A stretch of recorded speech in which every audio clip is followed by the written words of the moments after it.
Tracy, I just wanted to let you know we have 5 more minutes before we start, but I wanted you to know that we saw that you're on there. Cool. Well, I can do it. Well, good for you. Now, do you golf or is this just a touristy?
Feels like it. You're- I think it's I was going to wear a T-shirt that you could sweat up and a shirt. Good evening. I'd like to call to order the regular meeting, July 13th, 2023 regular meeting of the City of Webster Groves Board of Adjustment. Tom, would you please call the roll? I will. Charles Yannicki, Here. Andrew Pottist, Here. John Burse, Here. Debbie Sahlberg, Here. and Tom Walsh is here. Thank you.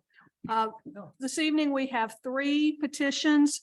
So we will take each one individually.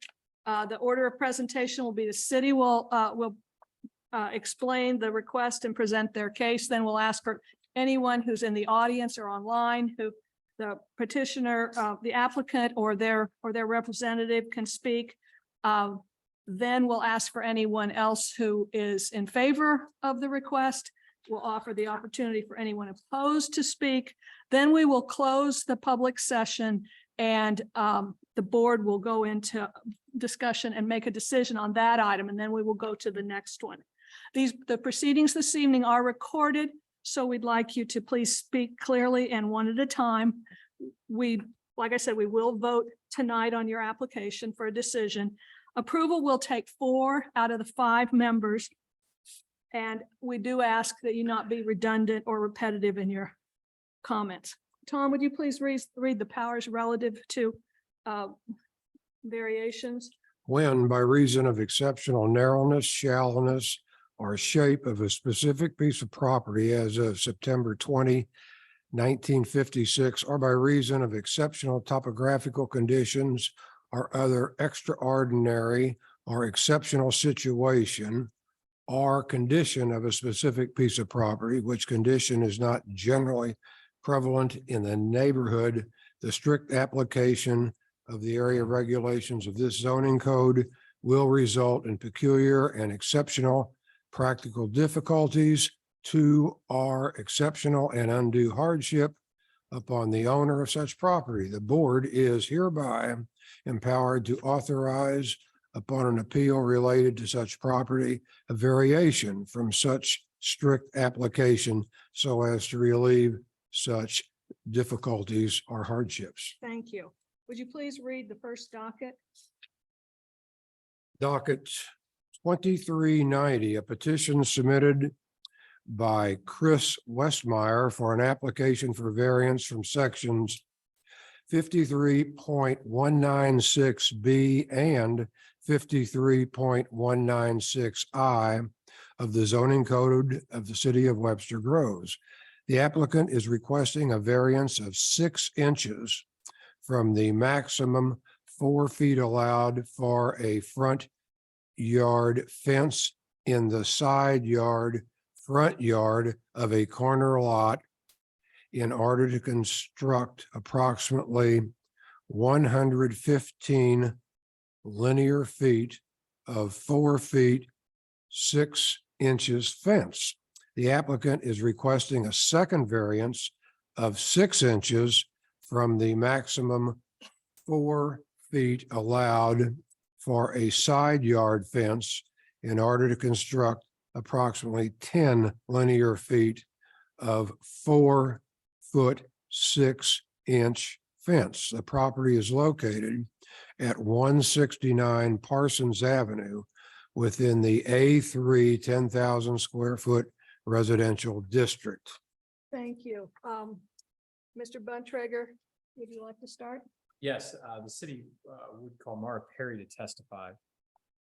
And introduce your exhibits? Yes, and we would like to introduce for the purpose of this hearing, exhibits 1 through 9, including the PowerPoint that will be presented. Is there any way we can get that screen to? I have tried everything. Okay, well. Yeah, All I right, can't, so I no just air want to tell conditioning, you, no screen. the board members will be turning around to look at this, and it's not that they're ignoring you, okay? Yeah. Mara, would you please raise your right hand? Do you solemnly swear that the testimony you're about to give is the truth, the whole truth, and nothing but the truth? I do. Thank you very much. Please proceed. Could you please state your name for the record? Mara Perry? Are you employed by the city of Webster Groves? Yes, I am. In what capacity? Director of Planning and Development What are your duties in that position? to administer and execute zoning regulations. Through your work with the city, are you familiar with 169 Parsons Avenue? Yes, I am. Is it within city limits? Yes, it is. In which zoning district is it located? It's in the A3 10,000 square foot residence district. What is the applicant for docket number 2390 requesting? The applicant is requesting a variance of 6 inches from the maximum 4 feet allowed for a front yard fence that's located in the side street front yard of a corner lot in order to construct approximately 115 linear feet of 4 foot 6 inch fence. They're also, and that's under one code section, they're also asking for the applicant for a second variance also of 6 inches from the maximum 4 feet for an additional 10 linear feet that is also 4 feet 6 inches. And which municipal code sections apply to this request? So there's 2 code sections that apply. 53.196 item B states that on corner lots, no fence in the side street front yard shall exceed 4 feet in height. And 53.196I, notwithstanding the aforementioned height requirements, where there's a number of different height requirements in the code, fences on a side yard lot lines may be erected to an equal height of that permitted by right on immediately adjacent lot lines of abutting properties developed with residential structures. That was one code section. Did you do the other one? I did. Okay. Can you describe the existing conditions of the property? Yes, so you have in your packets a copy of the survey of the property, which shows the location of the house. It is on a corner property that is at Parsons Avenue with the intersection with Foote Avenue. According to St. Louis County records, the primary structure in the house was built in 1894. There were additions that have been made over a time to the existing house. Can you explain the variances requested? Yes, so I'm going to explain them in 2 different sections. The first one is related to the side street front yard. So if you look at the PowerPoint, the front yard is established on corner properties as being any area in front of the front line of the house on both the primary front front yard, which faces the primary street, as well as the side street front yard. I've identified in blue the area that's identified as being the front yard of this particular piece of property.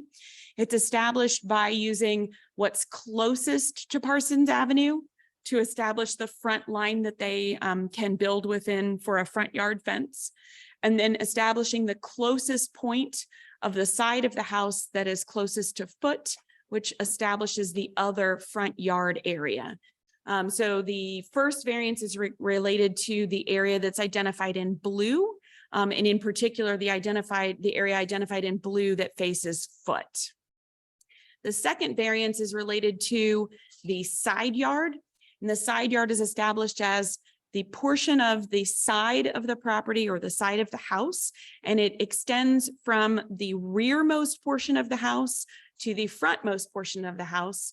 And it is established in the area from the side property line to the buildable setback of that particular property. In this case, because it's in the A3 zoning district, it's an 8-foot setback. So within that area, both in yellow and that area within blue, the code establishes that it is a maximum of 4 feet in height for the fence in both of those areas. Just note, I did read from the code section that talks about looking at the neighboring property to see what they are allowed to build. We did review the neighboring property, which is to the south, which is a new build house. And we did look at that. They also had a side yard in that area. So there wasn't any establishment that they could build any taller, which sometimes is developed when you review the properties to either side. So both of these areas were required to have a maximum of a 4-foot fence within the code. Anything further? I'm going to continue a little bit to help clarify a few things that might be not clear in how our fence code relates. The request that's being made is for the fence itself, because the way that the code reads, you are allowed to have your posts extend an additional 6 inches above what's allowed for the fence. So if you're allowed to have a 6-foot fence, you can extend another 6 inches above for the posts. So right now we're focusing only on the fact that the fencing itself between the posts is currently at 54 inches when it's allowed to be at a maximum of 48 inches. So should the variance be approved, the other sections of the fence would also fall into play in regards to what the code allows. Should it not be approved, the entire fence, including any posts, would have to come back, would have to meet the requirements of the code, which is 48 inches for the fencing itself. And then you can go up to 54 inches for any posts and any finials and other things on top of the posts. So are you saying now that the posts are 6 inches higher than the 54 inches? That is correct. The posts are 6 inches higher than the 54 inches. Is that allowable or that's not allowed? So if we were in an area where you could have a 54-inch fence, you could have an additional 6 inches for the posts. We're in an area where they're only allowed to be 48 inches. The posts are too high. The fence is too high, which means that the subsequent posts are too high. But we're focusing on the code section for the height of the fence, because if it is approved per the variance, that would just establish the ability for the posts to meet the code. So Mahara, the fence is currently 54 inches. The fence is currently 54 inches. Posts now are 6 inches above that. Correct. Okay. That is correct. Okay. So I've kind of put, if you look in the PowerPoint, I've put an approximate green line of where the fencing would be 48 inches, and then a red line of pretty much where the fencing is now. And so there's right now it is 6 inches above the requirements in the Got it. code. I'm also going to do a little bit of other clarification All right. based on some other information that was in the packets in case there were other questions regarding this. The pool code for fences, I know we get lots of calls from people thinking that they need taller fences because of safety purposes. The pool code requires that it be not less than 48 inches. And it does have an area where you can't like have the ground go up taller outside of that fence where someone could essentially use that to climb over. But the code allows, which is why our code allows 48 or has a 48 inch so that it matches up with pool code so that no matter where you end up being, our code says on all properties, you can be at 48 inches. All fences can be anywhere on the property at 48 inches. There's other code sections that when you want to go taller, you have to be in certain areas of the lot. So I just wanted to throw that code section in case that question came up. And then I just wanted to identify, so the red line is the area where the fence, when the fence permit came in, where the fence was being requested to be built. The fence permit came in after the fence had been constructed. So you can see the little area where the yellow overlaps for a small section of fence that is within the yellow area where it needed to be 4 feet. And then you can see the area in the side street front yard where it was built within the blue highlighted area so that you could understand the 10 feet of fence that's requested linear feet approximately in the side yard, and then the 115 feet of linear fence within the side street front yard. And then one last thing, just to give a further clarification, the rear yard, which is where a pool can be built, matches the rear yard of where a fence can be built. So that area that right now is behind the house that has the fence around it is where the pool can be built. Pools cannot be built in a front yard, and a side street front yard is also established as the front yard. And then I did just add, in case you needed further clarification from your packet, because I try to put in photos that are in your packet, I've included the photo that was in your packet of the pool and the fence. So the pool is not in question. The Yeah. pool is in the proper place. Yep, And correct. going back to this slide you had before. So the fence could be in that white area. It could run, it Yes. just without any variance needed. Correct. In the area that's white, you're allowed to be 6 feet. And then there's a couple other areas where it can go up to 8 feet if it's within the buildable area of where the house, any additions of the house could go. But that entire white area would allow up to a 6-foot fence. Mara, since We'll get to you. We'll get to you. Okay. Mara, since we don't have a quote unquote pool code, do we refer back to St. Louis County, or is that No. We have a pool code. We have established the pool code. It is not county. pool code, but a fence code for around a pool? Do we? We have a pool code that has a fencing requirement, okay. and we have adopted that. So we adopt our own building codes. We do not follow St. Louis County. We adopt our own building code. So that code section that I put up on the slide Yeah. related to fence requirements in the pool code, that's adopted by the city of Webster But there Groves. should be no confusion. So in other words, if somebody is looking and want to get clarifications or guides or something, they should use ours and not go back to St. Louis County. So we usually, we state to people that they should talk with us if they have any questions regarding the code.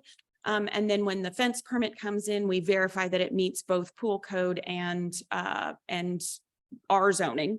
Right. When the pool comes in, we stamp off on the pool plans if a fence is needed because it hasn't come in at the same time.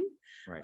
And then when we go out to do inspections, the plans state if a fence permit has not come in, and we have a sticker or another permit card Gotcha. where we state to them that we still need a fence permit. So there should be no confusion at that point then. I would hope that there would be no confusion, but obviously, I mean, our codes are online.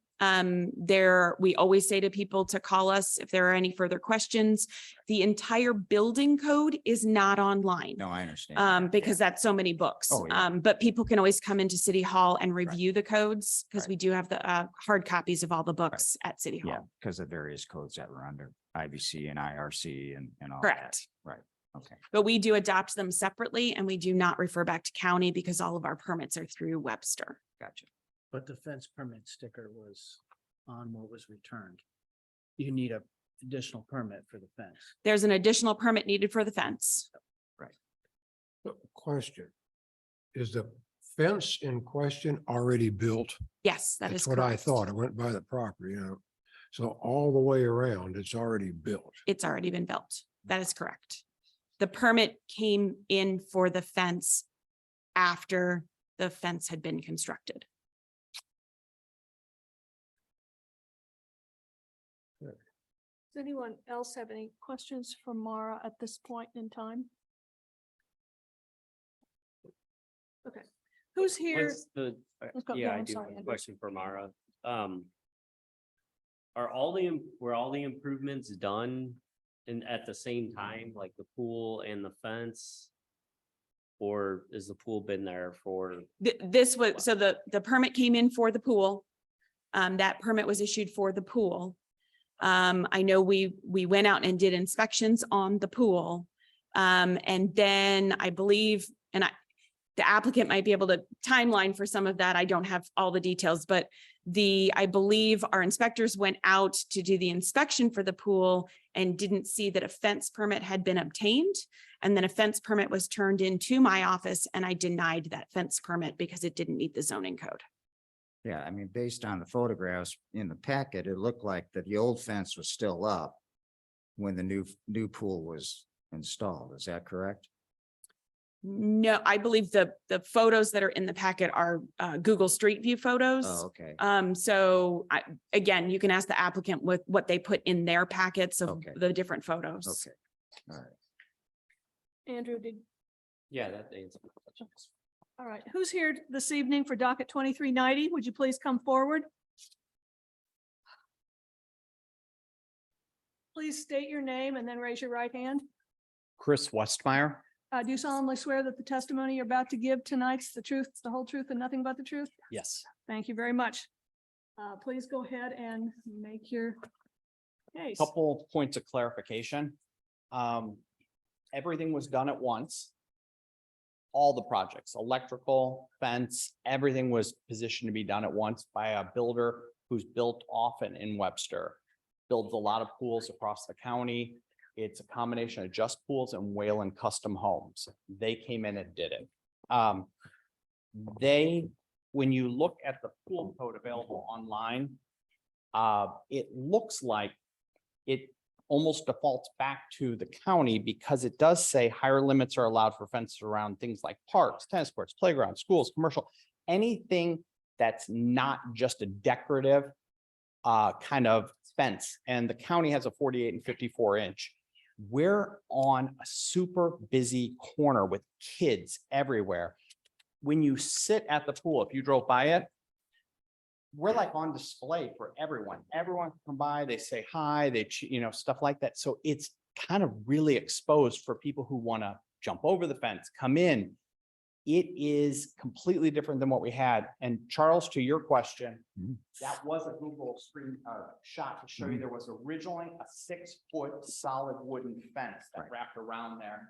And that's what came down. The original documentation, I grabbed it from, and I apologize, Mara may have it, has the plans on it. And there's a stamp that shows everything that you need to get, everything that we needed to get signed off on. There was not a fence one on that. There was one added after that, a stamp with a checkbox where you need to add the fence permit. They sent it in. They did the fence without the permit.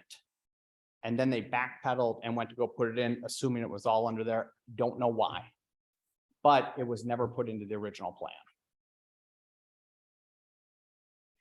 So that's kind of where we're at. It scares the hell out of me to be at 48 inches around that pool. You can almost climb over a 54 inch with their friends and their kids. It's super easy to get over. The neighborhood, our house, and the people around it will not be any safer if that drops to 48. So we as a board have to look at circumstances unique to your property and your fence. And I'm looking at what I just read. So is there something peculiar or exceptional that causes you practical difficulty? Because what I'm hearing is it had to do with the company in charge of that you put your faith in somebody who does this type of thing for a living. You're partially correct. Partially, okay, I'm just searching for So what is unique here to the circumstances. Sure. And I think that's in short what the board is probably Yeah, I mean, Right. trying to look at, and it's always tough on us.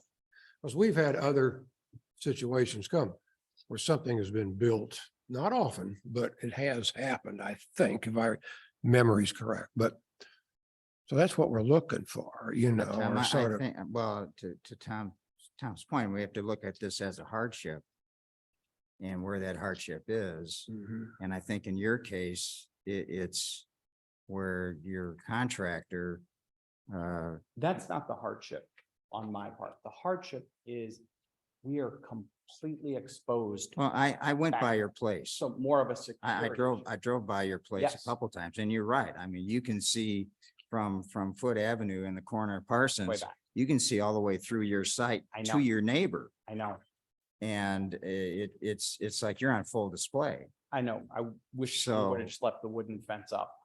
So Quick. you wouldn't be here.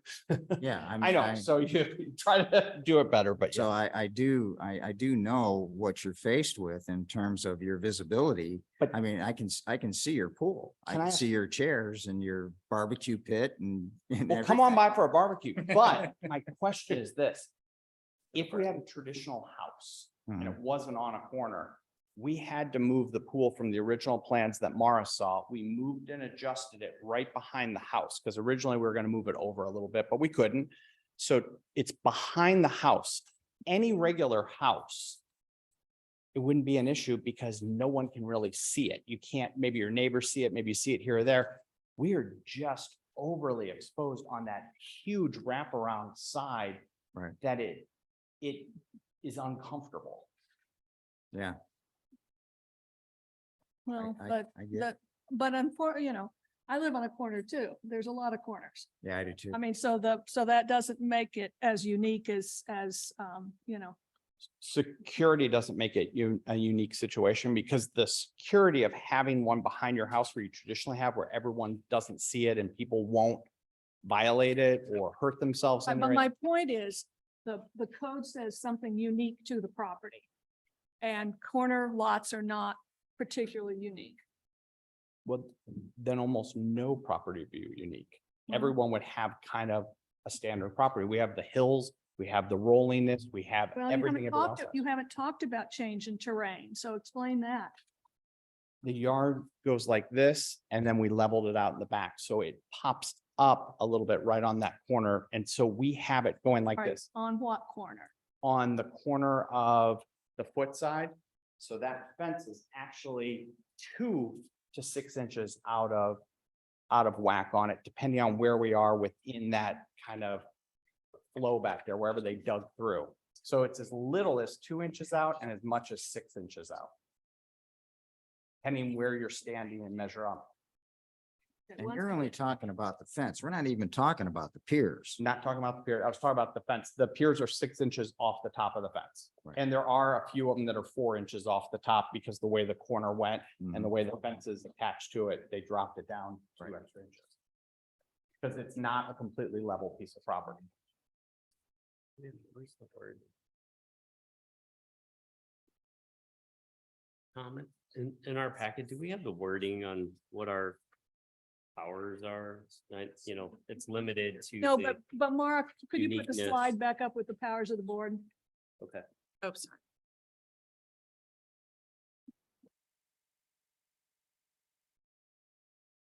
Exceptional topographical conditions or other extraordinary or exceptional condition, situation or condition of a specific piece of property, which condition is not generally prevalent in the neighborhood.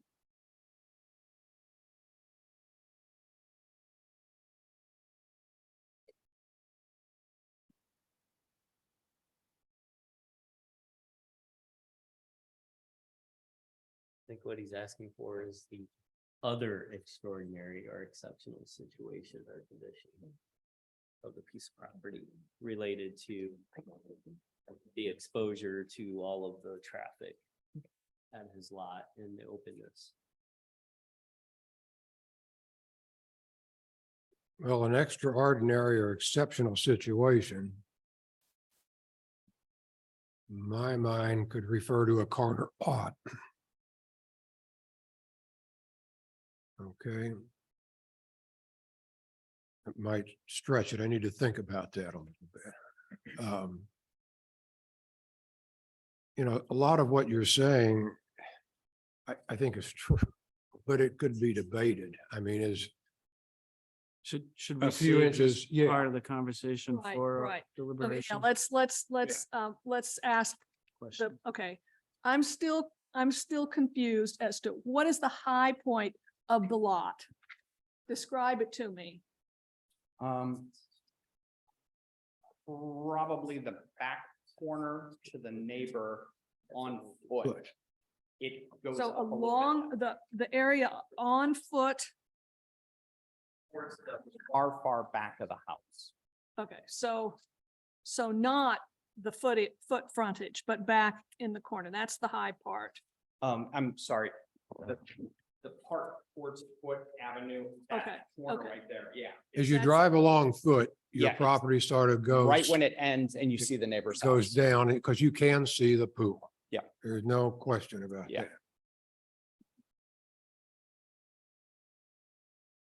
Well, a question, I know, this is, your fence is really not a privacy fence. It's more of a decorative and Security. preventive Security fence. security fence to keep somebody from, 100%. The columns are to stop vehicles, cars, anything from coming through, just the plat, instead of the standard, just cheap aluminum kind of holds it. And then the fence was to be nice looking was the goal for the security. And the extra height for security of keeping people from coming over. Yes. My understanding when I looked at fences was there's 48 and 54 inch. And I thought the contractor had it under control and I picked. okay, what did the contractor say to you? So you make an arrangement with him to do this work, Yeah, all of it. pool, yard, all of it. Handle all the permits. Handle the permits. So the contractor came in, should have come in here to Webster Groves. He did. And to your knowledge, everything was according to standard, was fine. Until Until you, yeah. Until I get my fun call from Mara. And that was my hope. Is that I don't think he did his due diligence Right. and didn't follow through on what he should have followed through and wouldn't be here. And he would have ended up with a product that been compliant and followed necessary. Ironically enough, I would probably still be here because 48 inches is so Well, I low. mean. Yeah, I would have, but- yeah, I would have but known he and would've- come in knowing.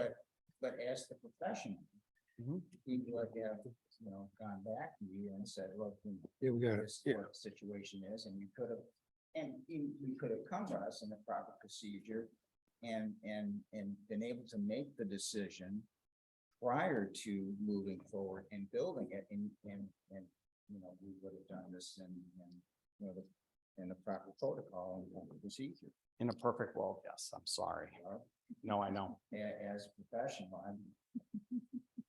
I see this all the time, not all, but quite often. Chuck, unfortunately, that it's irrelevant to what our powers are, right? Right. That would be something he has to work on his own. We have to focus on what our powers are and Right. decide whether or not the fence. Can I ask a point of clarification? that. So we've had discussion about the height of the fence and why it is the height where it is. We haven't talked about why it's up against the road. So I know the previous fence was there. Is there a reason why it's not back closer to the pool? Is there a reason, and you keep mentioning security. Is there a security reason for why it needs to be right up next to No, the road? it's where the old fence was.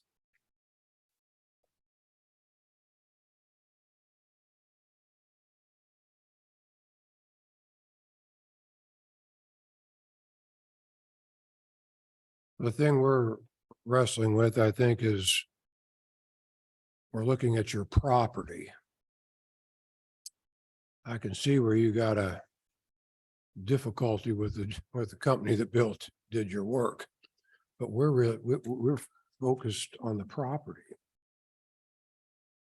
Huh. I'm sort of looking for a bolt of lightning to come out here and shine, hit us with something that nobody's thought of. So Hmm.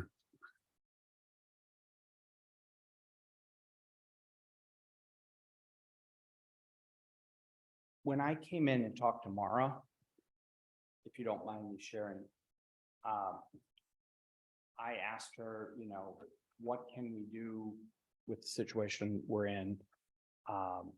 She said there's one thing we could look at. Missouri had passed a law that said if you have a security issue or something, you can supersede whatever jurisdictional laws that you have to some extent.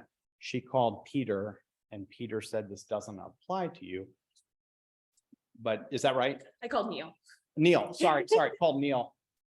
And she said there could be a situation where, if you have an insecurity there, that can be approved. And so I guess it's like if you don't have, or aren't allowed to have metal over your windows, but if your house been broken into multiple times, they can put that up or whatever, if it goes against the code of wherever you're at. The question that I have is why, if a higher limit for a fence in the code on the website, which is, not as 2 pages, 3 pages compared to the, thousands of pages that are behind the scene. If every time it mentions a security fence, it can go beyond the height of the 48 inches. But why wouldn't a pool be a security fence? Because I don't need a decorative fence. I'm not trying to build a fence just to have a decoration at my house. It fits the code of everything. Like if you have tennis courts near you, why do you get to have a taller fence? What's the security issue of having tennis courts nearby or a playground or anything like that? I mean, do people jump over and attack or? So it seems like the pool would sit within that safety area, which is the bottom line on this sheet right here, where it talks about higher limits for making the security level. Okay, I've got a question. Yes, sir. I'm looking at a letter written in support of your work by neighbors, Sure. the Huckins. Yes. The letter doesn't state, it states that it's aesthetically fine, it's a nice fence. What if we had neighbors who wrote letters speaking to safety? I don't know whether, I can have all those for you. I mean, we're talking about safety, but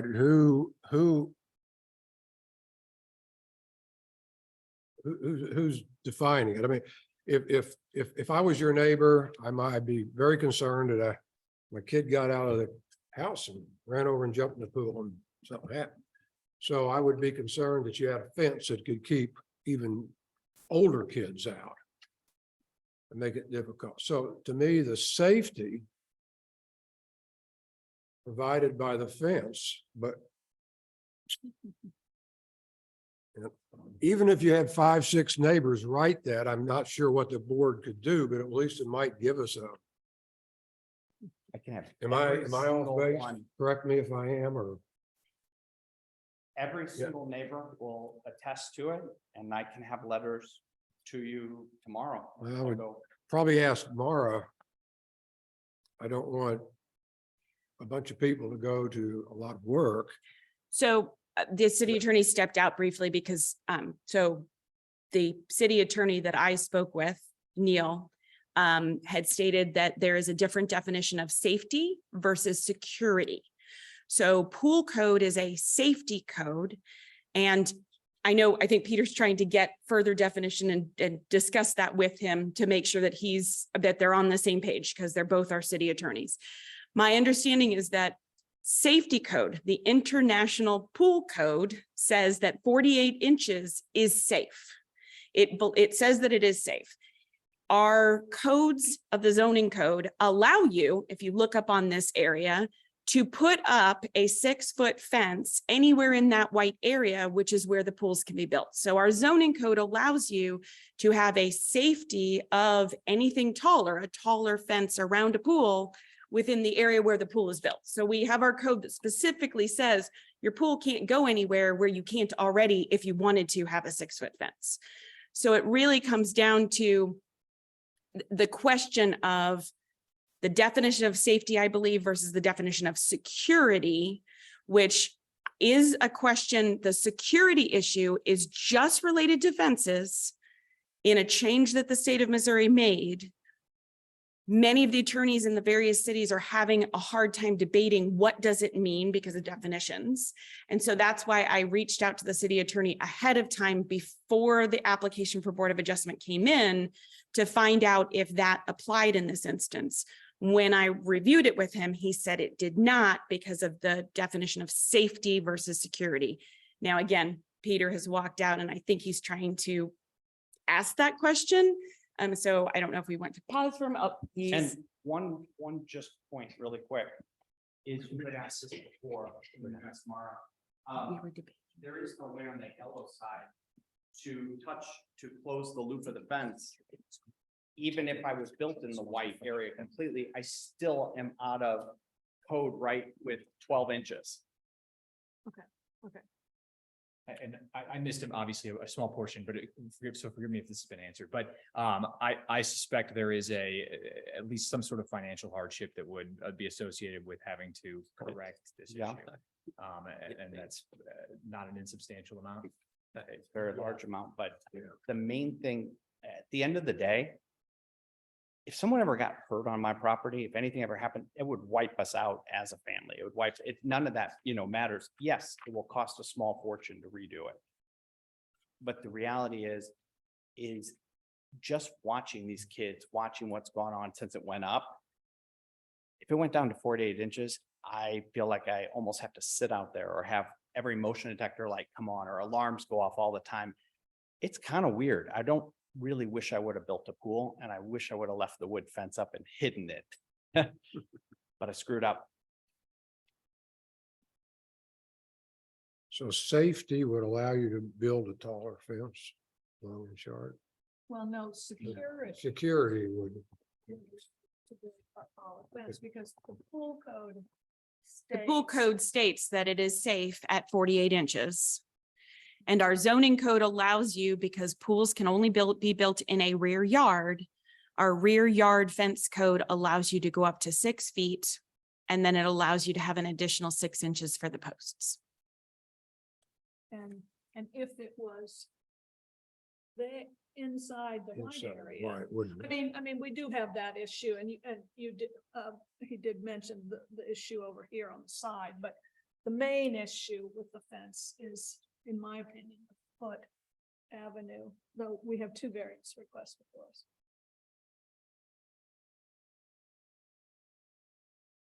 Does anyone else have any more questions for Mr. Westmeyer at this time? I mean, does anyone have any more questions for Mr. Westmeyer? I have a question for Peter. He asked about the hardship. Is that, Let's do it in discussion, if you don't Okay. mind. All right, is there anyone else who'd like to speak in favor of docket 2390? Is there anyone online? No one online. Is there anyone here or online in opposition to docket 2390? Okay, well, you can sit down. We'll close the public discussion and move into board discussion. Can we have a motion regarding docket 2390 so we can start discussion? Okay, well, I will move that we in favor of approving the 2 requested variances, fence variances in docket item 2390. Do we have a second? This is just for discussion. Nobody has, we're not gonna vote. I'll second. All right, so now, does anyone want to make any comments on this? I'll make a comment on it. There's definitely a hardship here, but the hardship here is a contractor who did not pursue the completion of the permits. And it's really a matter between, the owner and his contractor. Can I, so I just, because I know there's going to be some discussion on this. I want to make sure that we're properly advised. So the security measure has come up. There's a state law that was passed brand new in 2021 that deals with physical security measures around properties. And what it does is it specifically states that state law preempts any local regulations as far as fences go in its entirety. Now, what it does grant to the cities, municipalities is the power to regulate the aesthetics of, and they call them physical security measures, but the aesthetics, access to right of way, sidewalk or utility, structural soundness of the fences, or changes to drainage of the property. So the issue we could be discussing here is aesthetics. I will tell you that this hasn't been litigated, so we don't know the extent this exists or what it refers to. When we're talking about aesthetics, it could be talking about somebody who's got kid gates nailed the 2x4s around their property, or it could be talking about the height of a fence, right? In which case it could allow the city to regulate the height of a fence in this situation, but it could not. And so I tell you this because there is some risk in, if you were to deny this request, there is some risk that it could be overturned by a court. I don't have an answer to that question. All I can do is tell you what the law says and what we could be looking at, but I wanted to make sure you were aware. You say, Does the law define security? It does not. Okay. It very frustratingly does not. Right, because we only had one attorney whose opinion was this was not a security issue. So, and I spoke with my father about Right. this, and he and I talk about these things regularly, and he and I are on the same page that the question isn't, does it apply, but could it apply, right? And so, it might be his opinion that it doesn't, but it's still his opinion that it could apply. So it's why it's important to be aware of it. And it's unmined territory. Absolutely, yeah, uncharted waters. So as do we have the power to say that? I mean, I guess that's what I'm asking is, You have the power to do so. You do, but a judge could see otherwise. so if we rule in favor, a judge could overturn it. I mean, It's gonna take it. If you ruled in favor, it's not going to go in front of a judge. Right. it's not going to work. That's Won't not go the in front of a question. judge. So say that again, Peter, if we rule in favor, if a judge would. The only way it gets in front of a judge is if somebody appeals it. And if you rule in favor of it, nobody's appealing. Yeah, Well, my issue is, and I agree with, is that, this contractor did not do his due diligence. He did not serve his client well. And I have a real problem with that. Yeah. And I think had he done his job and done it right, he would still come before this board, but he would come before this board in the right way. And we would be ruling on something that would not be built, but it would be eventually be built. But here's another part of my issue is that we've got these stone piers and no one has said anything about these. And I've gone out to that site and these are very dominant features of this fence. And they're taller than the fence itself. And I know we're not here to rule on architectural features, but this is a feat. Now, my question is, Mara, are these also in non-compliance besides the fence? I think I clarified that in the very beginning, is that the code allows that your posts, pillars, any type of pillar in some way can go up to 6 inches above the height of the fence. So once you rule in one way or the other, whether you require it to be down at 48 inches or whether you allow 54, the code section allows 6 inches above whatever that height is. So these then are within the purview of, Whatever you end up determining on the fence makes the determination on the posts. all right. So to grant to grant a variance of the 52 inches, the posts are in compliance. If the overall fence is not Yeah. granted and it's not in compliance, the whole fence Oh, is everything. not in compliance. So But it what- doesn't impact it because that code section is not being, it's not in, it is in compliance with the section that says you may be up to 6 inches taller than the fence, Yeah. fencing material. Can you put the powers up again, please? So, I would like to make a motion that we approve. We have, that- we have a Yeah, motion. it's We have a made. motion. Okay, so do you want to need to modify the motion or? Well, there was no reason for the approval, right? There was nothing related to our powers on why we were. We made the motion to approve it based on, so that we could start discussion. Right. We The did motion's not, been made, right? You don't need, Okay. to- you don't need to specifically say the power. So, I mean, I think where we're at here is that the extraordinary or exceptional situation of this property is the security issue, right? That's what we have to use if we are going to approve or deny. I mean, that's the question here. So you don't, the security measure, you certainly could make that finding. That's not a problem. But you know, if you do believe that there is a security measure that is applying here, and therefore that state law applies, it actually would preempt you from denying the request. And so you don't have to make the finding that applies. It would just be the. Stay finding. out of there. Right. Just We can say it and talk about it. Sure. But we don't have to put in why we're. well, I guess I'm sort of the opinion that if they had left the stockade fence up, shoring it up as needed, you know, and it didn't meet the, you know, we're rebuilding it, you know, threshold.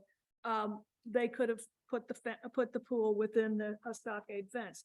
This is certainly, in my opinion, more attractive than a stockade fence, especially a stockade fence along a front side yard.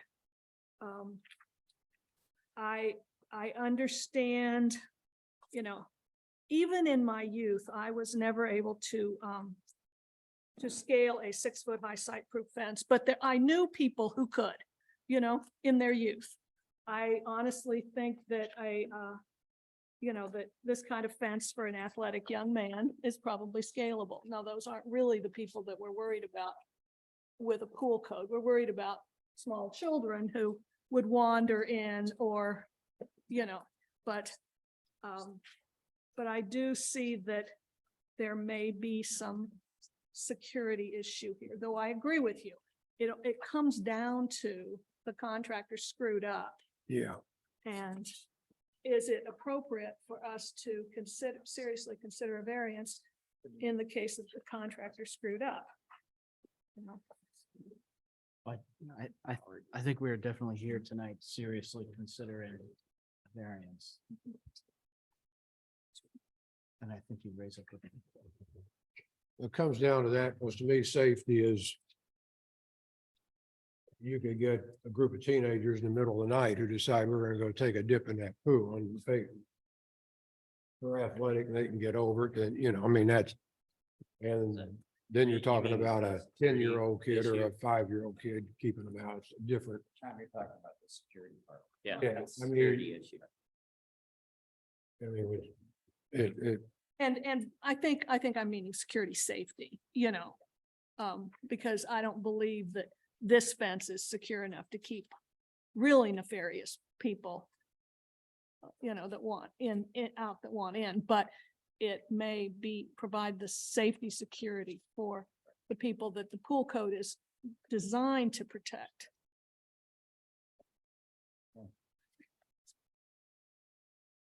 to me, the unique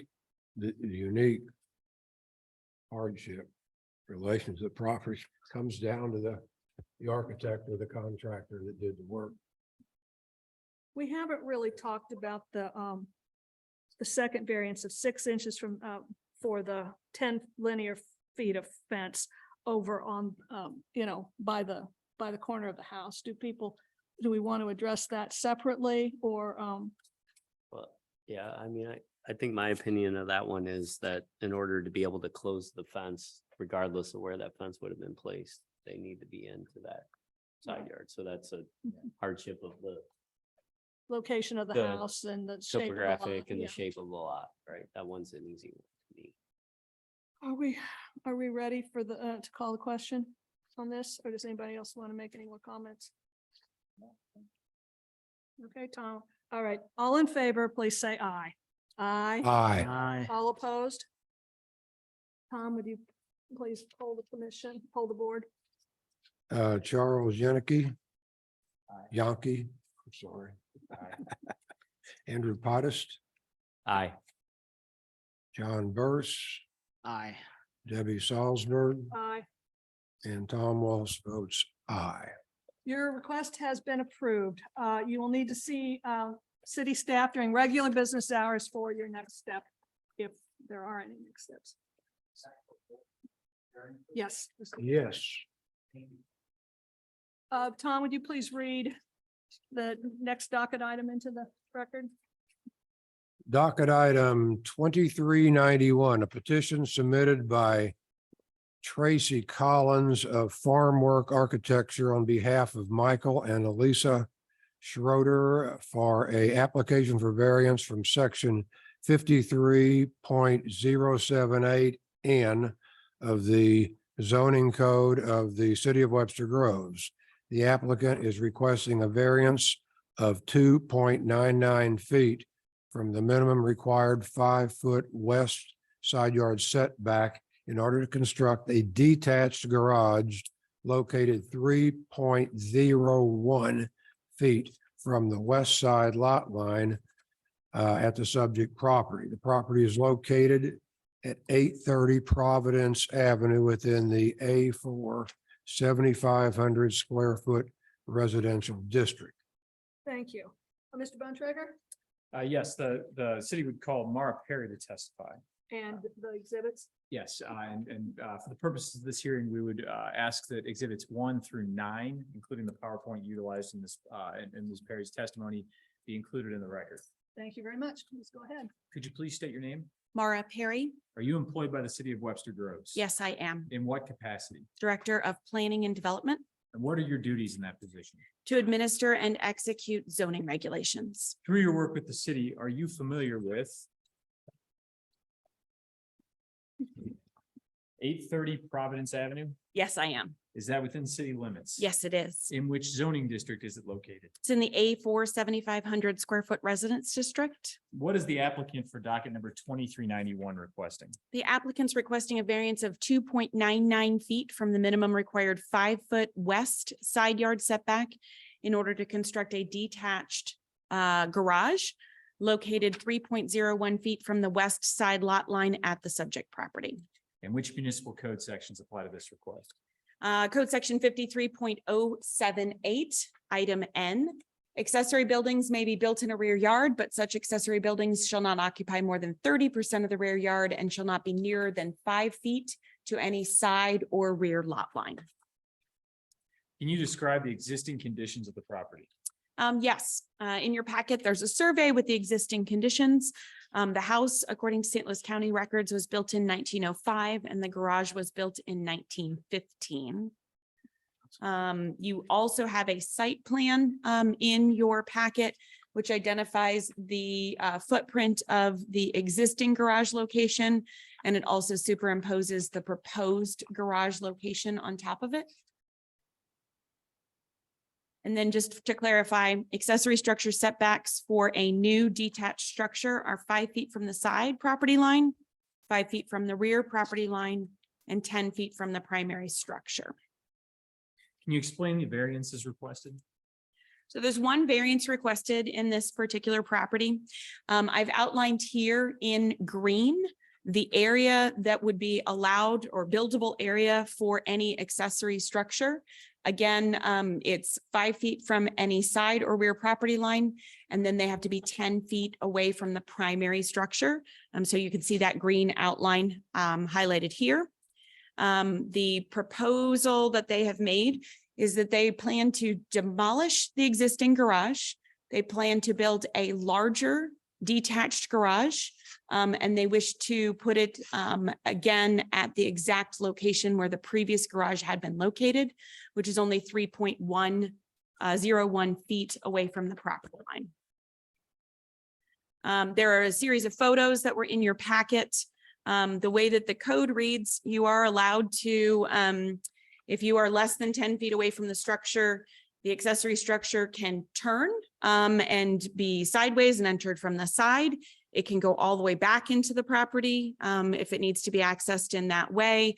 It can also, doesn't have to be at a perfect parallel to the property line. It can be at a diagonal.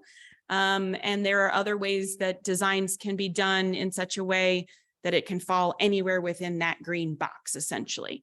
So staff wanted to just be clear on where that garage can be built. I have a question. 2.99. Okay, so, okay, all right. A variance of 2.99 feet from the minimum side yard. That would, okay. I mean, I don't think the math works out. The 6'5" setback. Yeah. Sorry, then it should be 1.99. So it's less than we advertised. So we're So that's still okay. fine. We're okay, all right. Do we need to modify the motion when we, When you do make the Make a motion, you would motion. modify the motion. I'm sorry, I interrupted. It's okay. I probably available now for questions because the way that we review it is related to where it can possibly go on the site. And those are the established setbacks of where that garage can be constructed. So as far as you know, they're going to maintain this concrete block wall that they're showing, that's shown on the site plan. That would probably be a question for the applicant. Well, ask the applicant then. Does anyone else have any questions for Mara?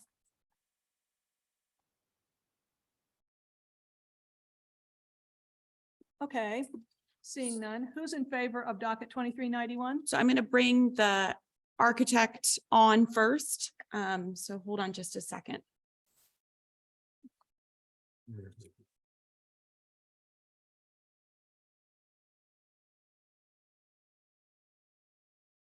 So she should come over as a panelist, which gives her the ability to both turn on microphone, and she has the ability to turn on video.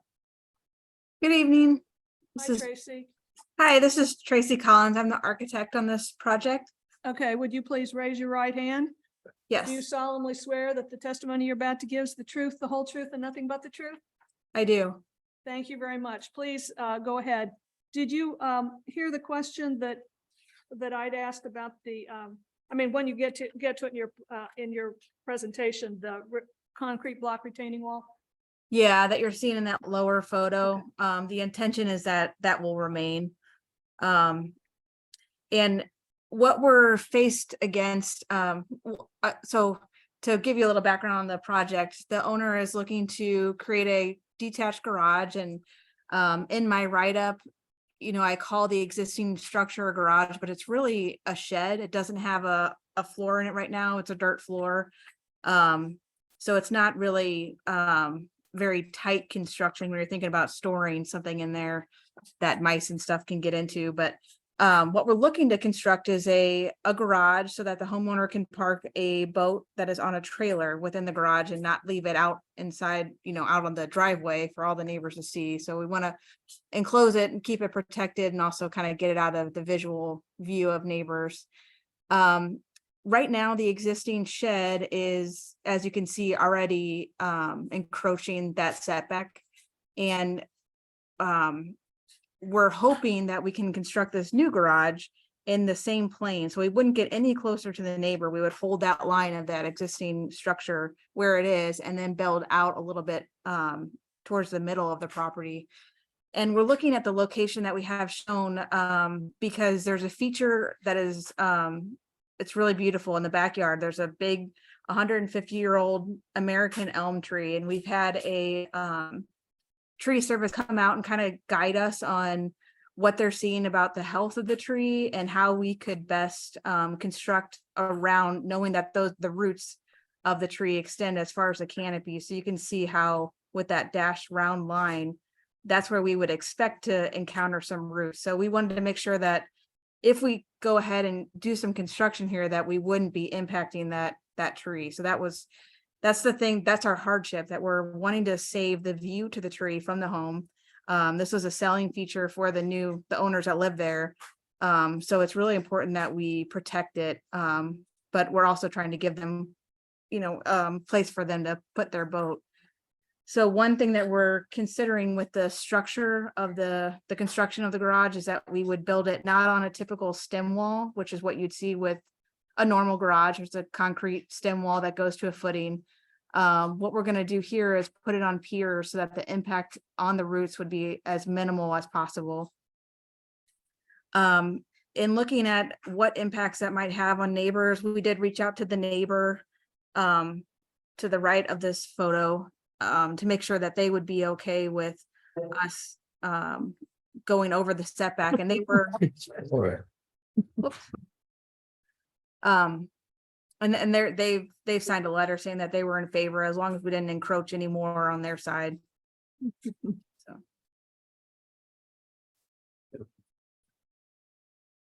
So I have a question. When the arborist was out, did he or she seem to indicate that the tree was in reasonably good health? Yeah, he was enamored by the tree. He said that American elms at this time are very rare. I guess there's been a recent beetle that's been kind of taking them out. I thought it was Dutch elm disease, and it's been Yeah. going on for 20 years, but yeah. Yeah, no, he was very surprised when we walked back there and saw this beautiful tree, and he said it's been maintained over the years. I mean, he would recommend some root conditioner, he said, if we do get into the roots, just make sure that they're cleanly cut, they're not jagged cuts, and then put some root conditioner in where we do excavation, just to help aid, to make sure that we're not, just doing the best we can to protect it.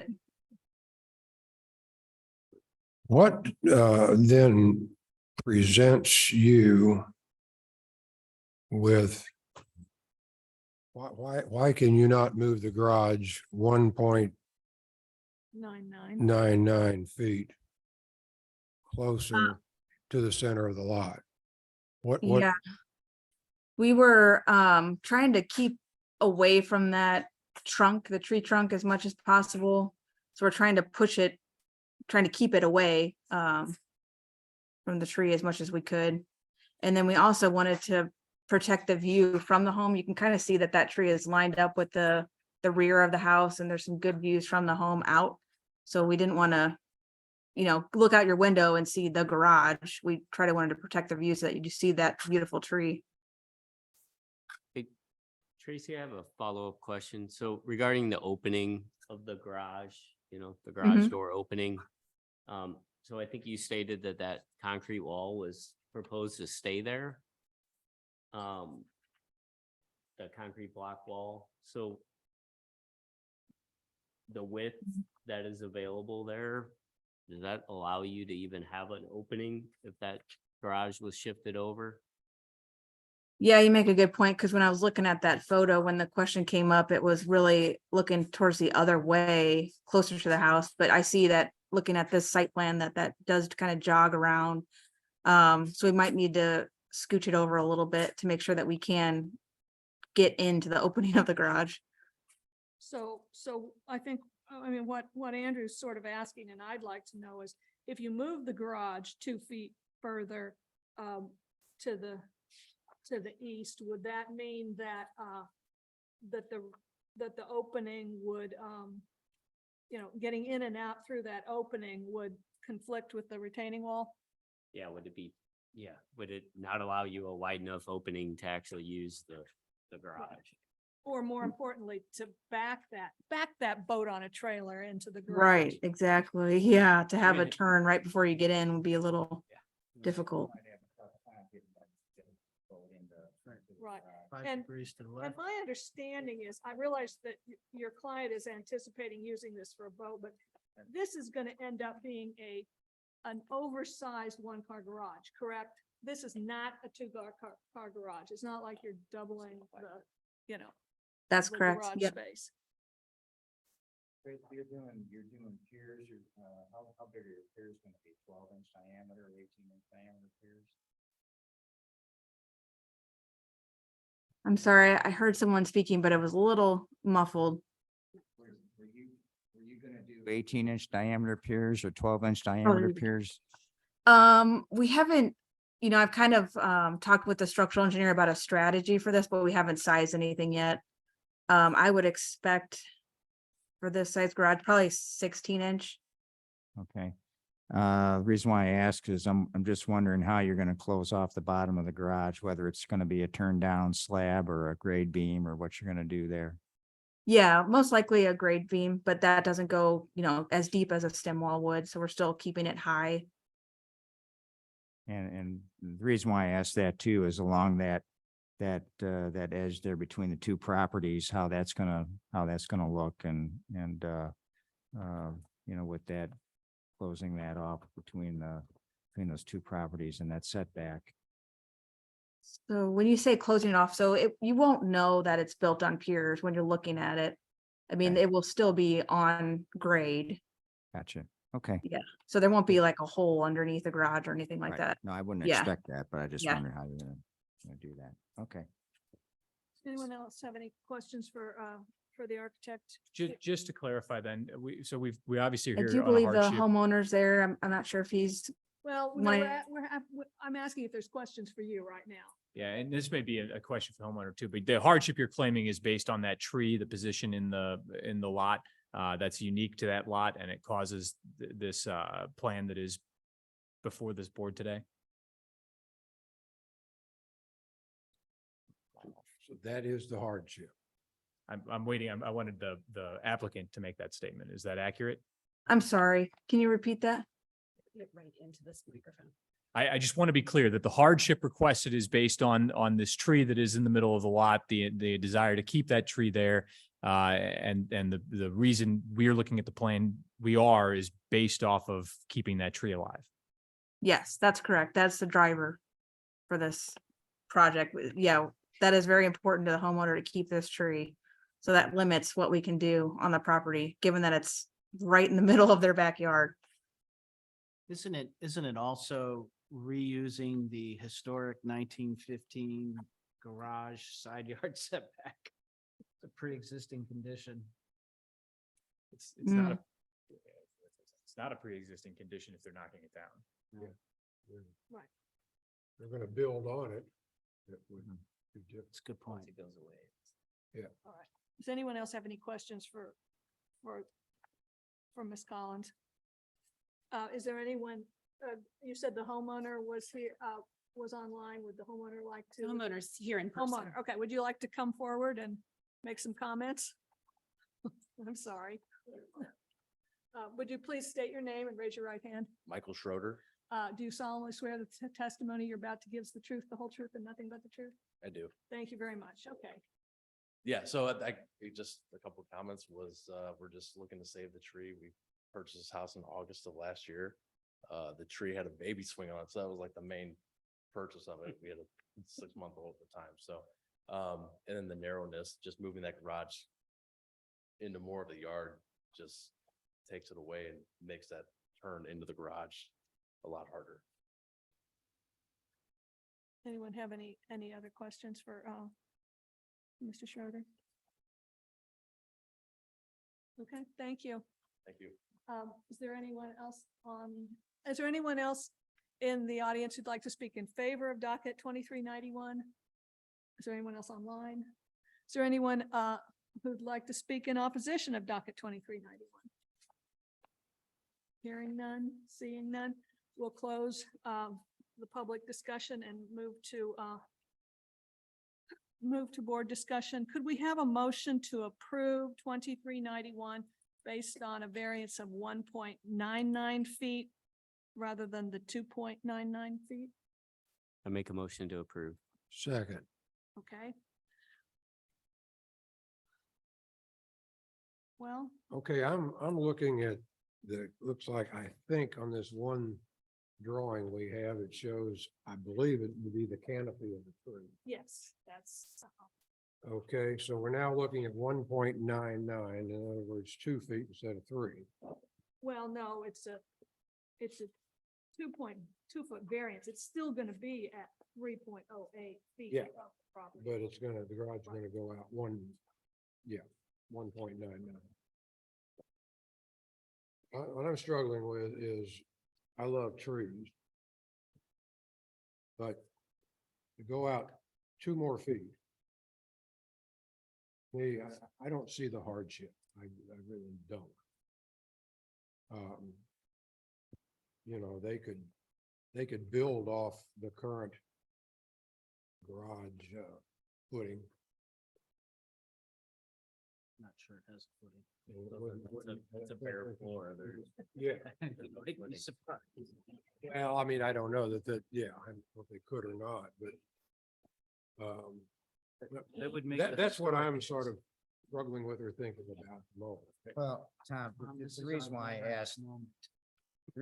asked, the size of the piers is because, you know, having done work with, you know, round trees and that sort of thing, I mean, anytime you interfere with the root system of these trees, it's very sensitive. And so to go through the things that they're gonna have to go through to save this tree, it's a lot of work. I went by this site.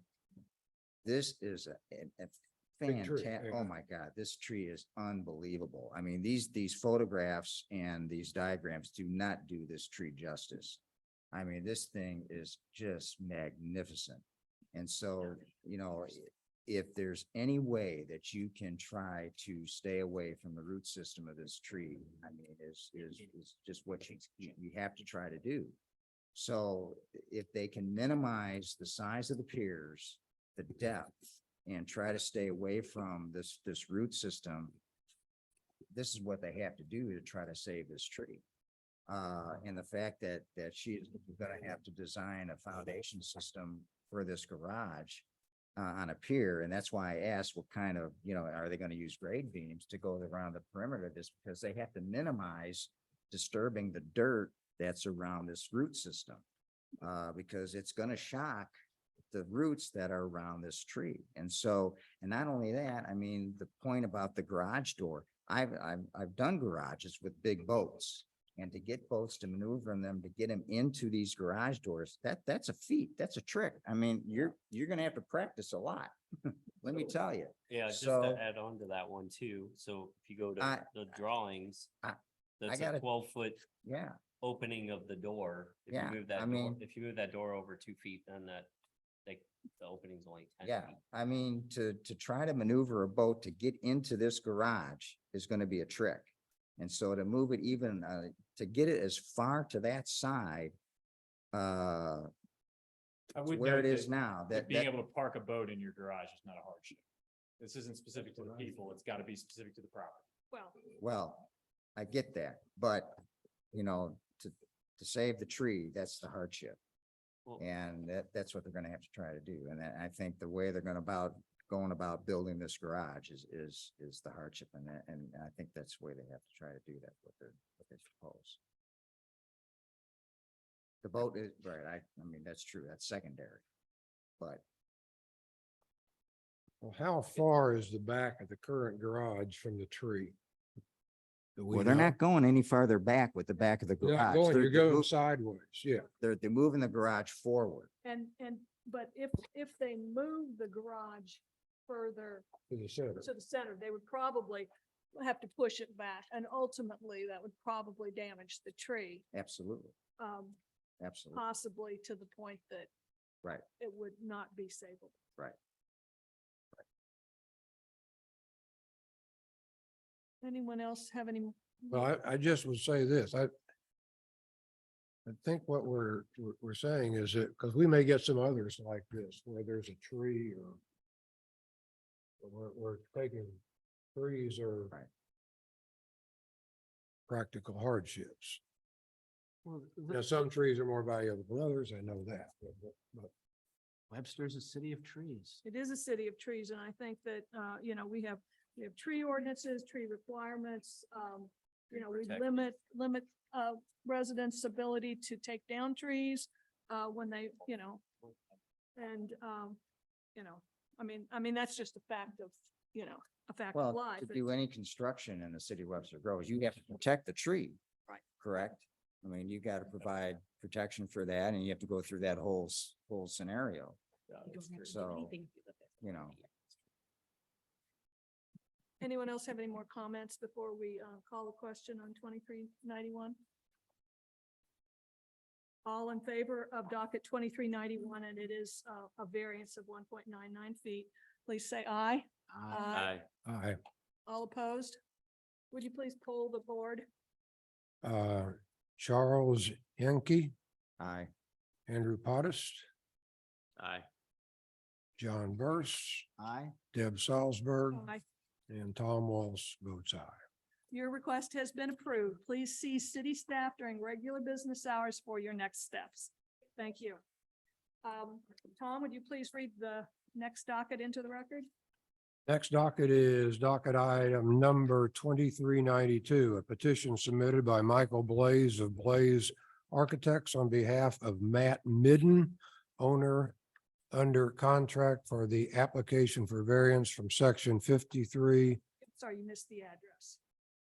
806. It's at the end here. It's coming up. Oh, okay. From section 53.203A2 of the zoning code of the city of Webster Groves. The applicant is requesting a variance of 50%, a variance of 2.08 feet in excess of the maximum allowable garage width of 18.34 feet, 50%, in order to construct a front entry garage with the width of 20.42 feet, 55.7%. The property is located at 806 E Pacific Avenue within the A4 7,500 square foot residential district.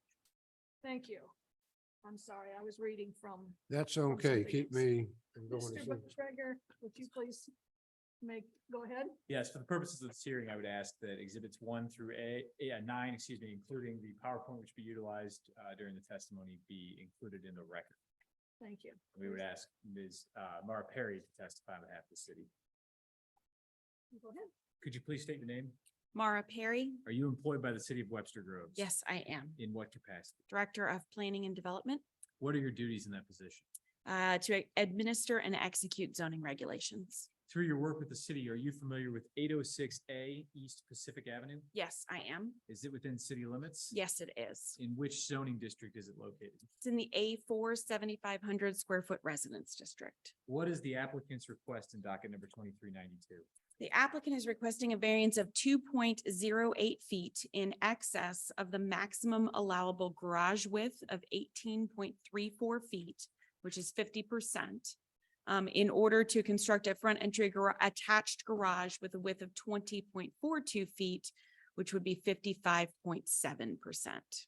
And which municipal code sections apply to this request? So the municipal code section, and I will apologize, the last slide had the wrong code section off to the side. The correct code section is on this slide. It's 53.203A, front entry garages, item 2.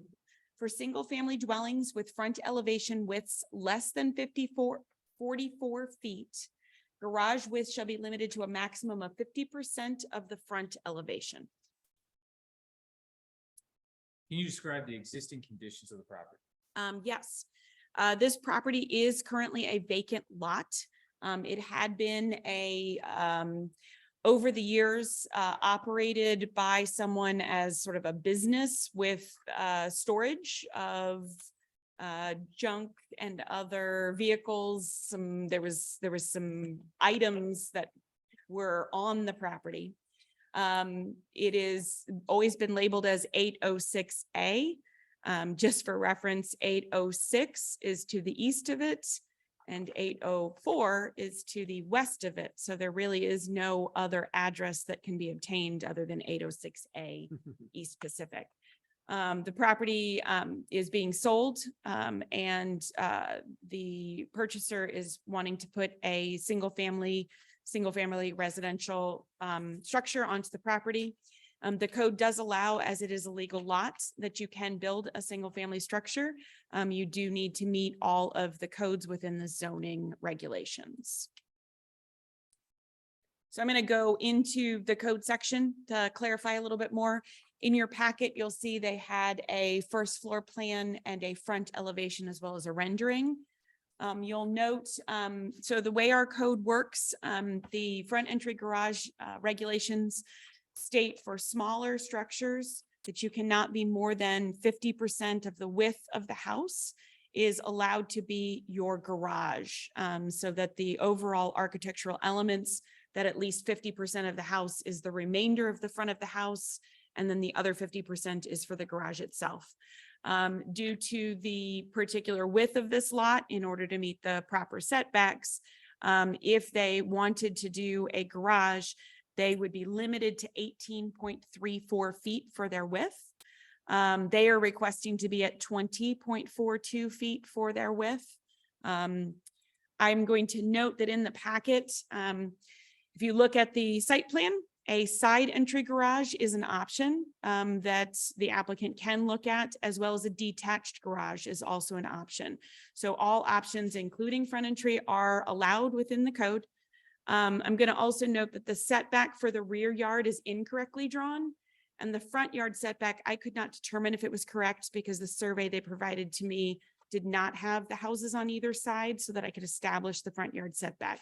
So I did not draw the buildable area either for the house itself or for a potential detached structure, due to the fact that I didn't have all the information to properly, sort of document as I normally do for you all. Do note it's an A4 zoning, which requires a 6-foot side yard on either side. On the side, if you do have a detached garage, it's an 8-foot setback. The code requires that you don't have more than 50% for that front elevation as a garage, and that is the variance that they are requesting. So when you say they could have a side entry garage or a rear entry garage, not with the house that they're proposing, because you couldn't get a driveway past it unless they. That is correct.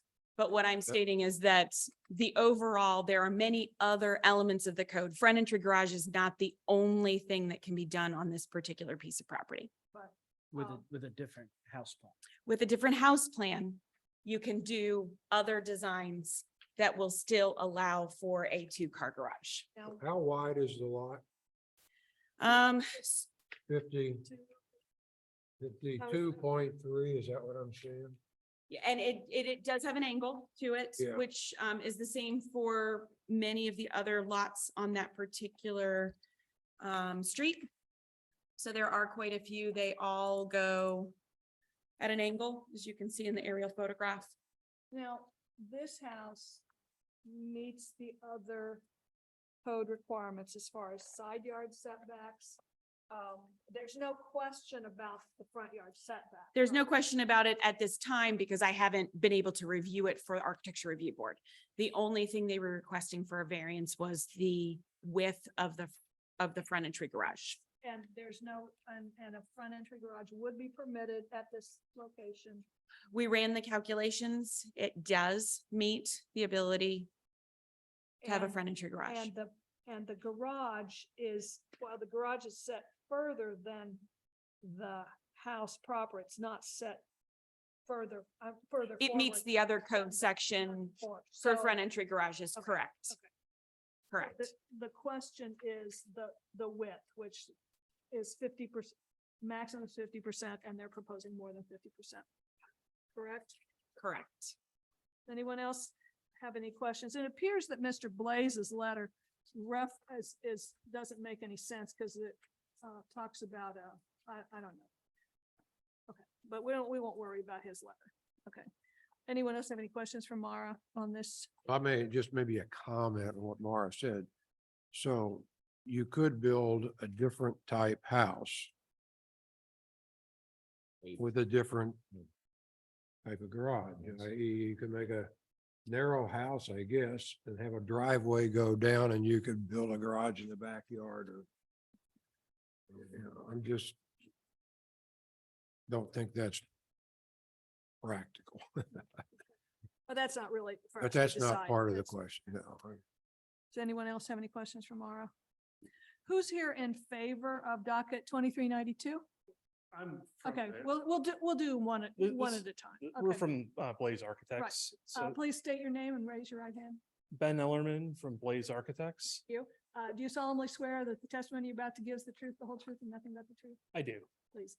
Thank you. Go ahead. I'm sorry. I've actually have an additional exhibit to share with the board. So if you could mark that as exhibit Actually, it's Exhibit A, because it's an applicant's. applicant.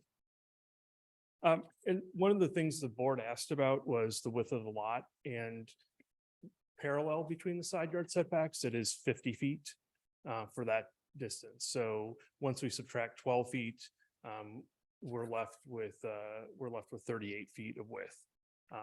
And Mara, can we switch back to the slide for exhibit 2, please?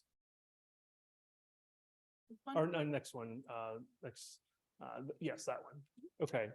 So on this slide, the property at 804 Pacific, which is, I guess, on the right-hand side, which would be the west, there's a detached garage, which is hatched, and that's 0.7 feet off of that property line. That neighboring driveway that encroaches into our property between 2.9 to 3.9 feet. It's elevated with a railroad tie retaining wall. So it's actually elevated into our yard and encroaches into our yard and limits what we can do on the property. So that is one of our hardships.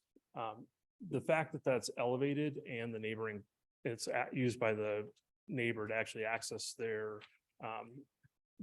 garage is one of the reasons why we're applying for this variance. Because basically, if we wanted to do a side entry garage, we'd have to have the side yard setback, even a 20-foot garage. The city requires another 22 feet. And basically, because that encroaches the 4 feet, there wouldn't be enough room to actually turn into the garage. We'd have to apply for a different variance.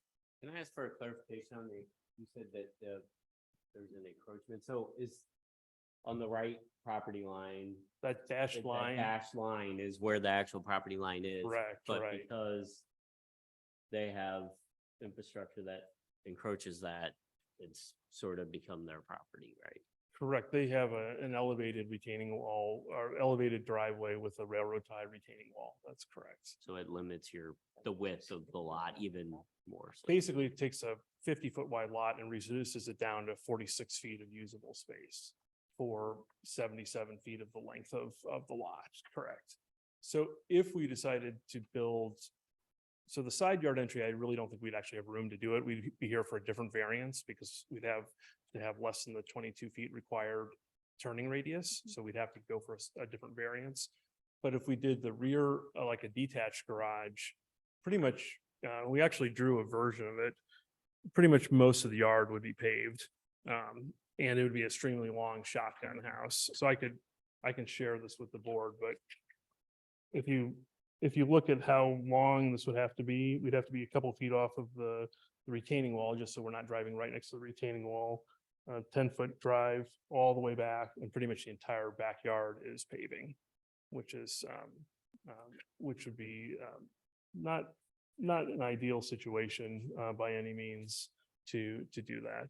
You consider, I looked at it and I thought, well, maybe flipping the house would help, but I didn't think that would help. The reason why we have the driveway on the side we do is there's actually 2 really nice old growth trees on the other property line that we're trying to avoid Yeah. getting into the Well, there roots. we go. We gotta into- save the trees, man. Those are the only 2 nice trees. All the rest of the honeysuckle we're gonna take down, but that other side the porch side has 2 really nice trees. And the driveway's angling in the way it is because there's a fire hydrant and a utility pole. Yeah, man, about that. Right. So it's kind of an unusual flip driveway for that reason. This exhibit the latest one, so this picture of the 804, this is a neighboring one with retaining wall and the driveway that's into our property, this first image on the upper left. So that's the neighbor's garage and that whole strip on the right-hand side is in our property and it's elevated. The other thing we wanted to note is directly across the street from our lot is the culvert to Breckenridge material, which has constant noise coming through directly to our lot. So by having a front facing garage, that will actually muffle the sound for our house and make it better for whoever's living there. We also wanted to point out that the next houses over, which is 806 East Pacific, has a really large rear side facing garage, but they have a wider lot.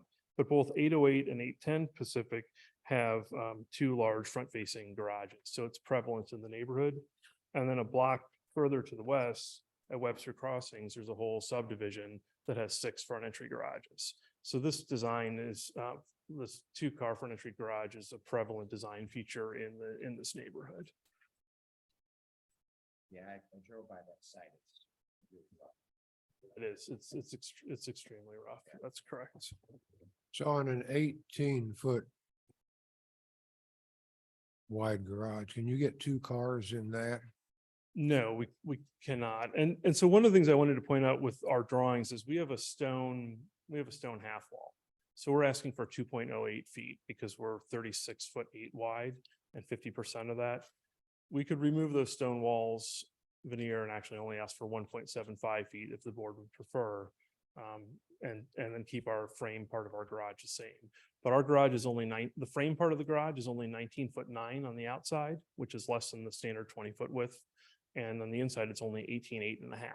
So it's already a very, very tight 2-car garage. So if it was less than that, it would be a 1.5-car garage. That is correct. Can I clarify on that? So it's possible to build on this lot with a 1-car garage? It would be possible to build on the lot with a 1-car garage, correct? And it wouldn't require a variance? That is correct. However, if the neighbor's encroachment and the topography difference wasn't there, we would pursue a different track and could do the detached rear. But because of that encroachment of the elevated driveway and the encroachment in our property, it's really limiting what we can do. And just, we don't think it's really responsible to be paving an entire lot and having no green space or yard space. And this feature is very prevalent in the neighborhood. So we respectfully asked for the additional 2.08 feet, which we believe would be the house will be very much in keeping with the neighborhood. So if I could clarify, what is the hardship to having a 1-car versus 2-car garage? There's no hardship for that, but there is a hardship. There is a topographic hardship and an encroachment hardship for this lot. So I understand that, but typically when we've seen the other variances that had buildings already constructed, right? We're talking about a new lot, a fresh build, the land being purchased with the ability to build on that property as needed. The decision that you've put in front of this board is for a 2-car garage. And I'm trying to figure out why it's a hardship that 2-car garage, what creates that hardship for a 2-car garage that I'm sorry, Peter, is this really part of our purview? I mean, they're asking for a particular variance. And if we, I understand your point. No one is entitled to a 2-car garage. Well, here's my point is that this board has to make a decision based off of hardships. And so we need to hear what that hardship is. Okay. And if the hardship could be corrected by just simply a different build, that's something this board needs to know. And that's what I'm trying to ask. Okay. The land use or basically the topographic issue. So for example, we could build we could build an attached garage, 2-car garage that was side facing if we didn't have this land hardship use basically. So the issue is the topography. We could still build an attached garage, but this encroachment, the neighboring encroachment of almost 4 feet and how it's elevated is a hardship for this property. But as a 2-car garage, it's already substandard in size to your testimony. Correct. Anything, it'd be very difficult to park. We could build a 2-car garage, but it would be extremely substandard if the board only allowed us to build an 18-foot wide garage, and then we would not need the variance. So technically, yes, we could still build a 2-car garage, but it would be a substandard. If I misunderstood you, tell me, but a moment ago, I thought I heard you say even at this width, It's, this is not a it's, standard garage size. it would be, for two it'd be a very minimal garage size. That is correct. So by simply altering the opening of this to be within compliance, it becomes a generous one-car garage. That is correct.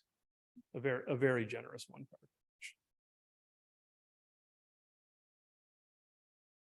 So what are repeat for us again, what are the hardships as you see them?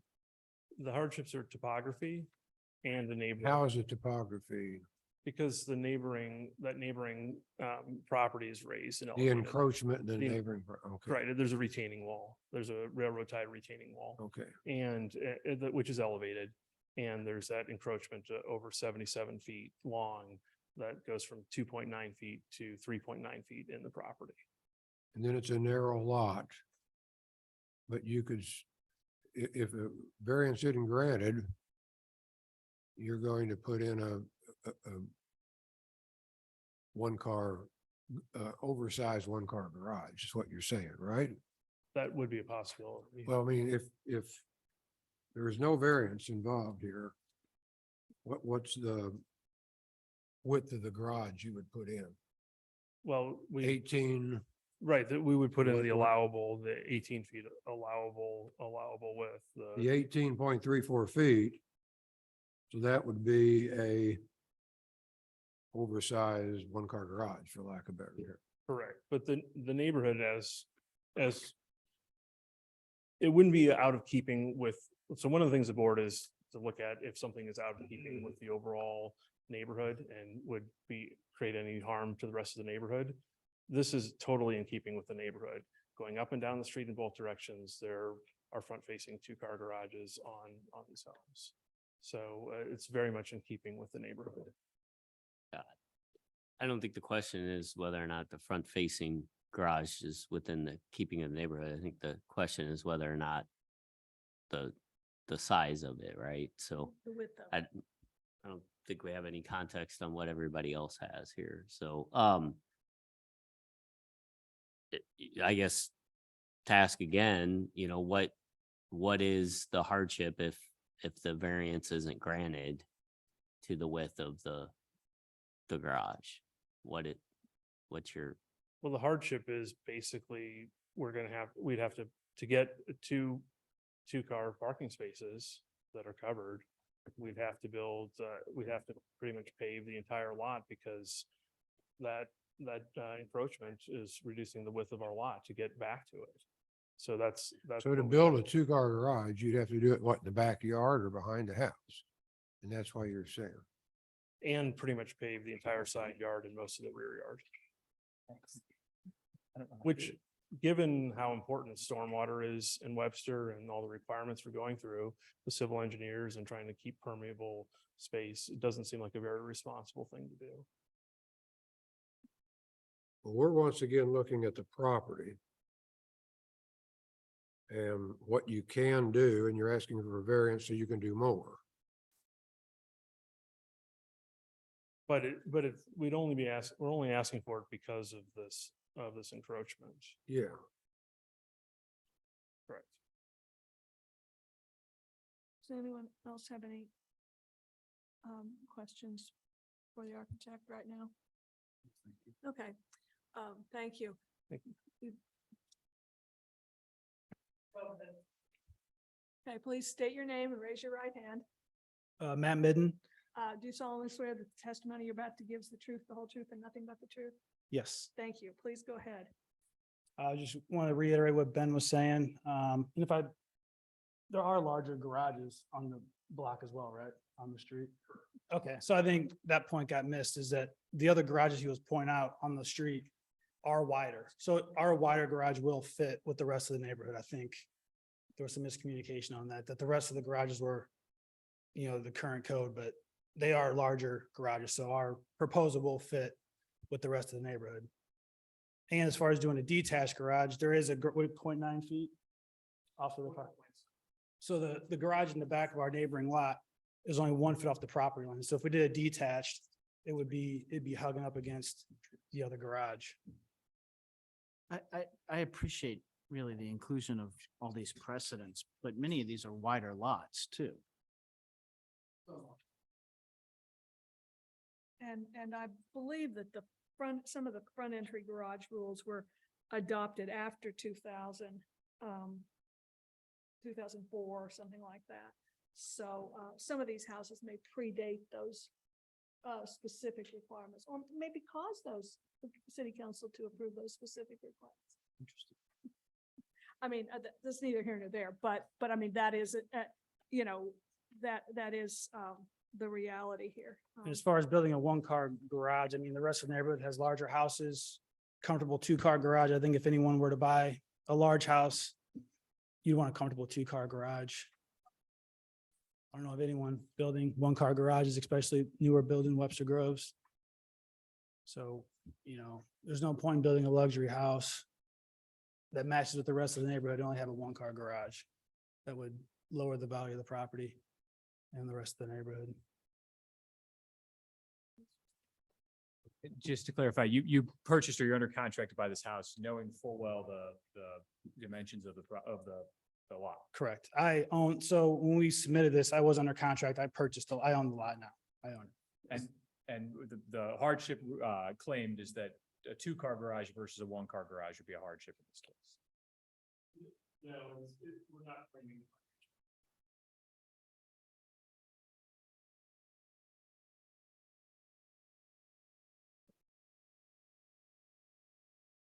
You're claiming that to build a garage with a 20.42 foot opening, the hardship to do that is the retaining wall. Correct. And if you didn't do it, you could put in the garages at 18.34 feet. Yes. No, I think he's Right. saying if he didn't have the encroachment, they might consider a rear entry garage with a driveway along the side of the house. Yes, it'd be easier to do a detached garage A detached or a rear entry. or a side entry. And have you discussed with the neighbor encroaching? I've been trying to get a hold of that neighbor. I have not. I haven't been able to get a hold of it. They're not home very much. And if that encroachment were fixed, then this request or this petition would become moot? Maybe that's a better question for. Yeah.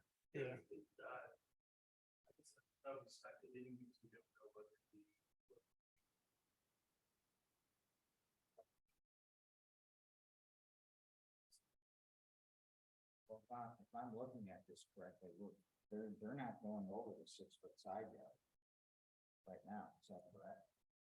That is correct.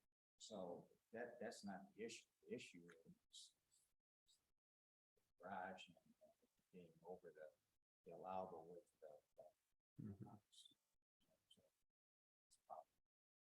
So the encroachment of the retaining wall, even though it's in the side yard and they're over their property, that's really not the issue. But in your case, his retaining wall is on your property. So you need to resolve that somehow with the neighbor. That's the separate issue.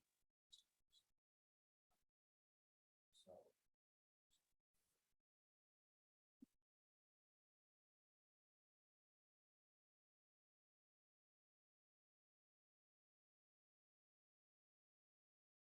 Does anyone have any other questions for Mr. Bidden or any questions for the architect while we're still in public session? Is there anyone online? No one online. There appears to be no one in the audience to speak either in favor or in opposition. And Debbie, I am going to recall Ms. Perry just to clarify Sure, okay. Go right ahead. right now. Yeah, Okay. I mean, you can sit down, Mr. Bidden. There's been some discussion. Is one of the requests, or excuse me, one of the powers of this board to consider the character of the neighborhood and how that applies to the request? That isn't, that doesn't relate to it. It's about whether this is an exceptional situation that is not prevalent in the neighborhood. It's not that you're looking at the consistency of how it's going to match other things in the neighborhood. And we've heard about other lots. You mentioned that there are lots that are also angled around this one. Are there any other lots in the area, that have required a variance? That I have not looked up. Any of them that require a variance such as this? No, we have not. I looked back. I did not have, other than one instance in the last, say, 10 years. We've only had one other related to this, and it was actually for the width of a front entry on a double lot. But we have not had any front entry garage with requests come before the city in the last at least 15 years that I know of. Yeah, I don't recall ever hearing one either. And then I'll also point out the zoning code only requires you to have one parking space behind the front line of the house. That is either beside the house on a hard surface or within a garage. It's not required to be in a garage. It's just one parking space required per code. Nothing further. Does anyone have any further questions for anyone before we move to executive session? Can we have a motion? Okay, let's close the public discussion. We'll move to executive session. Does anyone, could we have a motion to approve docket 2392? I make a motion to approve a variance of 2.08 feet in excess of the maximum allowable garage width of 18.34 feet. Property located at 806 East Pacific Avenue, docket 2392. Do we have a second? Second. Well, I understand why they don't want to build a house with a one-car garage, but I do think that, they have there does not appear to be a particular hardship. While there may be an issue with the encroachment and the retaining wall and the high, and the support and stuff like that, that's sort of beyond our purview. And the encroachment is not, sort of a private matter between property owners at this point in time. I'm sort of inclined. I mean, Not I am tending to agree with you. Yeah, I- go ahead, Tom. I don't No, mean to I'm cut good. you off. I just, Yeah. No, I think there are options on this side that could be really strong and not go into this territory. And I'm not moved by the testimony on it.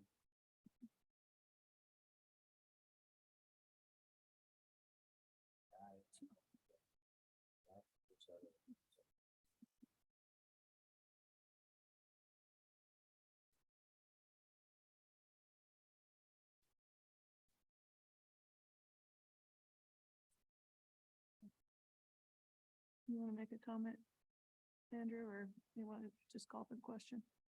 Yeah, I don't have anything else to add. Okay, all in favor of docket 2392, please say aye.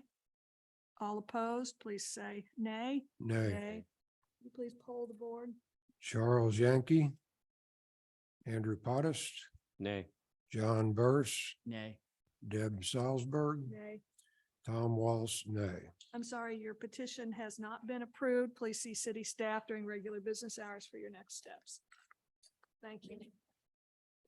Mara, do we have any other business that we need to talk about tonight? I just know that I believe I'm getting at least one petition in for the next meeting, so just be aware, try to put that on your calendar. I also know that we do have another alternate who is interviewing before the council, so hopefully that will also help with that, but no other business other than that. Okay, great. So our next. August 10, right? August So just 10th. have them fix the AC before the next. meeting. Yes, So- yes. I'm sure, All we need. I'm sure it'll all be taken care of. Just got out of the shower. Thank you all very much. Have a lovely July and part of August, and we'll see you later. Thank you, Deb. Thank you.